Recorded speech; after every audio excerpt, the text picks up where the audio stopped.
সিজারের পর তাড়াতাড়ি সুস্থ হবেন কী করে? সিজারিয়ান ডেলিভারি অনেক বড় একটা অপারেশন। তার সাথে একটা বাচ্চারও কিন্তু দেখাশোনা করতে হয়।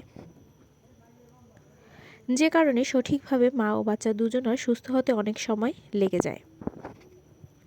তাড়াতাড়ি সুস্থ হতে রইল কিছু টিপস। প্রথমত, সেলাইয়ের যত্ন। সবথেকে গুরুত্বপূর্ণ হলো সেলাইয়ের যত্ন নেওয়া। সেলাইয়ের কোনো রকম যাতে ইনফেকশন না হয়, সেদিকে বিশেষভাবে লক্ষ্য রাখতে হবে।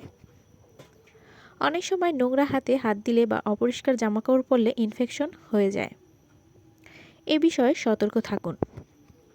সেলাই কাটার পর সেলাইয়ের জায়গা পরিষ্কার রাখুন। প্রতিদিন গরম জলে তুলো ভিজিয়ে জায়গাটা ক্লিন করুন।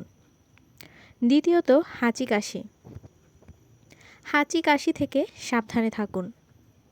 ঠান্ডা লেগে যেতে পারে এরকম খাবার বা এমন কাজ থেকে বিরত থাকুন।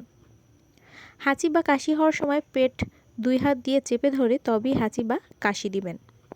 তৃতীয়ত, বিছানা থেকে ওঠানামা সাবধানে করা।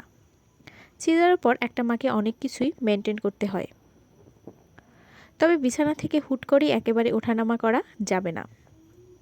প্রথমে পাশ ফিরে তারপর আস্তে আস্তে বিছানা থেকে নামতে হবে। চতুর্থত, কনস্টিপেশন হবে এরকম খাবার থেকে বিরত থাকুন। এ সময় আমন্ড, ওটস, কলা, সবজি, গাজর এইসব বেশি করে খেতে হবে, যাতে কোষ্ঠকাঠিন্য সমস্যা না হয়।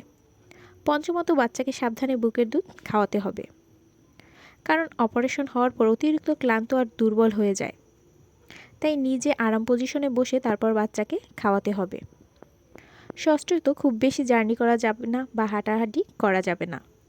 এই সময় জার্নি খুব বেশি ক্ষতিকর, এমনকি কম হাঁটাচলা করতে হবে। ওপরের ঘা শুকিয়ে গেলেও ভিতরে কিন্তু তাড়াতাড়ি ভালো হয় না। তাই 3 মাসে কোনো ভারী কাজ থেকে বিরত থাকুন।